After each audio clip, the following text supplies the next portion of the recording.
What's up, geeks and gamers? It's Odin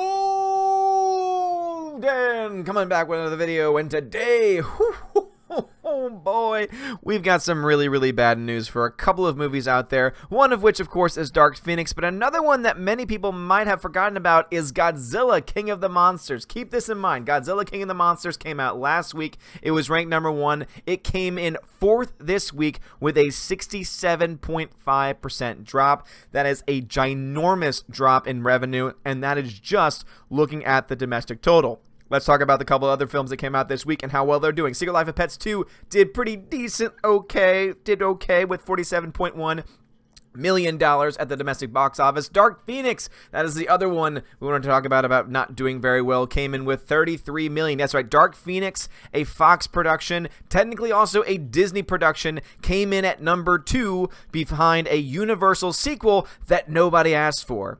Yep, that is the current state of X-Men. That is the current state of everything. Interestingly enough, Aladdin is still making money. It is still making money, and this makes me, of course, very sad because I really want Aladdin and other live-action remakes to not do well, simply because, not because they're necessarily the worst films that have ever been made, but because I want Disney to stop making these movies, and the only way that that's going to stop, the only way that them making these movies is going to stop is if they stop making money at the box office. And so, let's break down these things a little bit more. So let's see, Secret Life of Pets currently with the worldwide totals is at $97 million, which is pretty okay for its sequel, especially since it was made for an $80 million budget. This is a film that many families will probably go out to see over the next couple of weeks, and so it'll probably make a little bit of profit. Not a whole lot of money, but I would say enough profit for them to probably try and push a third film. For love of God, please just stop making these sequels to mediocre films in the first place. Yes, I know Secret Life of Pets 1 I enjoyed because I love dogs, and I thought it was cute and adorable. However, it was not a good movie, and it was definitely not a movie worthy of a sequel. Please stop going to see these movies. Find other ways to watch them. Trust me, they're out there.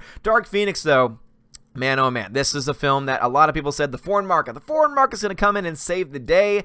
And yeah, it makes up most of what Dark Phoenix has made so far, but it's also not that great either. So worldwide right now, Dark Phoenix is standing at $140 million, keeping in mind that the production budget was $200 million, meaning that they spent around $300 million when you add in marketing, meaning that this film needs to make another $400 million plus or so just to break even. I don't see that happening, and I think a lot of people would probably agree with me that it's probably not going to happen. So we look like we might have ourselves one of the bigger flops of the year, seeing that this film likely will come in at $100 to $200 million loss. Now, of course, crazier things have happened. Maybe it hasn't opened up in the country yet. Maybe it's gonna, maybe these aren't all the full numbers. Maybe we're still getting numbers in from China and from other places.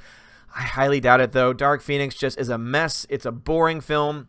It's a film that, to me, had terrible marketing because the trailers were awful. It wasn't even that they just didn't have the marketing available. It was that, yeah, they had the marketing, but the trailers were awful. This film looked crap beforehand. This film looked crap before Disney took over. This film still looked like crap after Disney took over, and I would say both Fox and Disney are both to blame for this movie sucking and for coming into second place domestically to The Secret Life of Pets 2. Yeah, that's right. The Secret Life of Pets 2 beat Dark Phoenix, an X-Men film. So maybe this could be a good reason. Maybe this could be a justification as to pushing the X-Men back another 5 years, which Kevin Feige has told us is going to happen. Or maybe, just like we have speculation coming from sites like Binding into Comics, there could be the try and attempt to push an animated series to the Disney streaming service and maybe have X-Men live there for a little bit while they try and figure these things out. The only sad thing about all of this is that it's a waste of talent because James McAvoy and Michael Fassbender especially rocked these roles, were great as Professor Xavier and Magneto respectively, and it's going to be really sad if this is the last time that we see them on the big screen, and it's all because there were a bunch of people at Fox who did not care about this film and a bunch of people at Disney who obviously did not care about this film either, seeing that this film was released in less screens, and you can even see that here, was released in less screens than Secret Life of Pets 2. Universal put this out in 4,500 screens compared to Dark Phoenix, which was in 3,700. So they obviously knew that this film probably wasn't going to do very well, but let's just say that they did put this out in more screens. At least then it would have, just on paper, guaranteed them more money in the long run. However, they obviously don't care that much about it, which is odd to me because you should care about trying to make your money back. And when you spend $200 million just on the production budget of a film alone, you would think that they would try and get as much money as they possibly can. But Dark Phoenix, it looks like Dark Phoenix is going to have a very dark night indeed. Aladdin, I don't know why. God, seriously, like, again, as I said before, I didn't hate this movie. This was not one of the worst movies that I've ever seen. I think that Jasmine's great. Again, I still stand by that. I think Naomi Scott is a star in this film, but the film is still totally unnecessary, and it's nonsense like this which is going to lead us to have even more live action films. This is the reason why we're going to get a Lilo and Stitch live action. This is the reason why we're going to get Mulan live action, 101 Dalmatians reboot. This is the reason why we're probably going to end up getting, oh god, you name it, Hunchback of Notre Dame, one of my favorites of all time, Hercules. They're going to remake every single animated film from the 1990s that you loved, that you remembered, is going to be remade, all because people keep buying tickets to these films. So if you're one of those person that's like, oh, I kind of want to go see Lion King, don't see Lion King. If you want this nonsense to stop, you gotta stop paying them. You gotta stop giving them money. So anyway, as you see there, $183 million budget. They've now made $604 million worldwide. Easily profitable film, making a crap ton of money. I would say this film probably has a ceiling of around $700 million or so, which is still insane, seeing that this film really should not have done that well because the trailers for it really weren't all that impressive. Godzilla, King of the Monsters. This is not good. This is not good. Godzilla, King of the Monsters. A lot of people said, oh, that second weekend, we're going to push it, we're going to go, we're going to support it.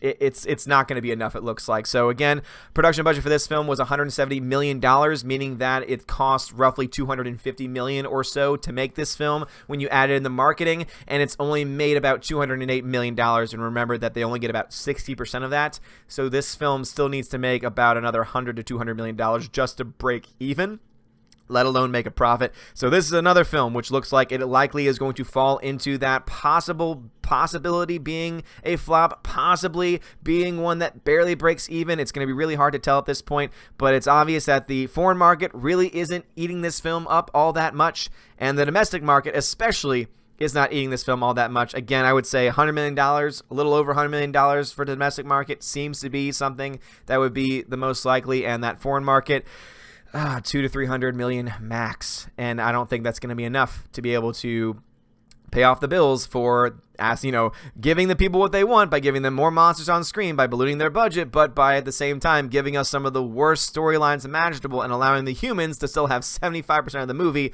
weighing it down with some of the dumbest storylines of all time. Dear Lord, this movie was such a disappointment. I know there's people out there that love it and people that say, oh, you're not a true Godzilla fan if you didn't like this film. No. I am a movie fan, and I look at the movies all the way through, and if 75% of the movie is focused on the humans and the human stories suck, then the movie cannot be saved by that 25% of awesome, sometimes not that awesome because CGI was sometimes a little cringy, monsters fighting on screen. Sorry.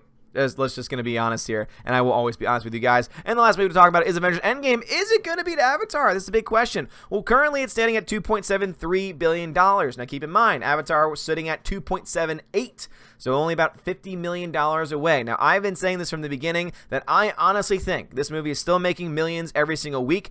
I think Disney is going to give a push to this film. I think Disney is going to do some type of re-release, some type of push saying we're going to release it into more theaters, we're going to add footage, we're going to add stuff to it. They're going to do something because they want this film to beat Avatar. Simple as that. They want this film to be the biggest film of all time because they're Disney. They're Disney. They have a giant ego. They want this film to be the biggest of all time. And I think that is the reason why I am still firmly standing by this film is going to beat Avatar. Definitely not going to get $3 billion.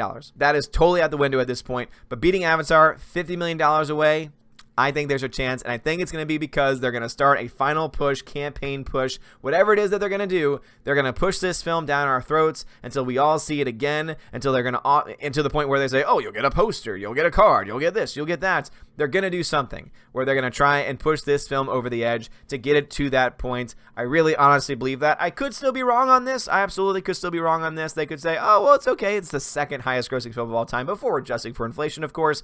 But I really do think they're going to try and do something. Anyway, guys, what are y'all's thoughts about this? Do you think that Avengers Endgame is going to actually break Avatar's record? Again, I think they're going to do that little pushy thing to get it over the edge because obviously at this current rate, it doesn't seem like it's going to make it unless there is a larger push. Godzilla King of the Monsters, do you think that it's going to break even? I honestly look at this number and I'm like, this is not good. You know, this is not good. It is not doing well here domestically. It's not even doing that crazy well overseas either. And I know there's a lot of people that are huge fans of this film, but again, we got to look at these numbers and we got to be honest. And it just doesn't seem like Godzilla King of the Monsters is going to be really that type of film that's going to make a crap ton of money. Aladdin is making crazy money. Seriously, guys, stop it. Stop supporting these films. Please. Please stop. Didn't you go see this film? I did, but guess what? John Wick got my money. Allegedly. I can't say officially, but allegedly John Wick got my money. But yes. But don't support these films, guys, financially especially. Dark Phoenix, have you seen it yet? What do you think? Some people say it's not that bad, and I will say it's not the worst. Again, in my own personal opinion, I don't think it's the worst of the X-Men films. I think there's definitely worse films out there, but it's not a good film either. It's just a boring film. You sit there and you're like, okay, I was bored the whole time. That was a waste of my time. Why did I come to see it?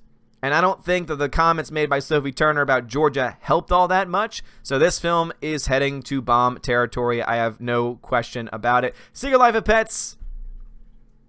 Do you even care, honestly, about this film? I don't care. I might watch it. I have my ways of watching these films, allegedly. But we'll see. Anyway, guys, love to hear your thoughts about all of these films in the comments below. Also, guys, please, if you like this video, smash the like button, give us a subscribe. Go check me out over on the Odin's Movie Blog channel as well. I'm doing some new things over there. I'm turning off Super Chats to try and take away money and ad revenue from YouTube. Also, trying to put more content over on BitChute. And trying to play around with different streaming settings as well, just so that way we can give more content to you guys over on my channel and give less to the YouTube overlords who are trying every which way to try and screw people over. So please check me out over there if you haven't done so already. I would greatly appreciate the support. Or if you just want to go over to BitChute, again, BitChute/Odin's Movie Blog is where you can find me over there. Anyway, guys, thank you all so much for watching. Have a wonderful day, and as always, God bless.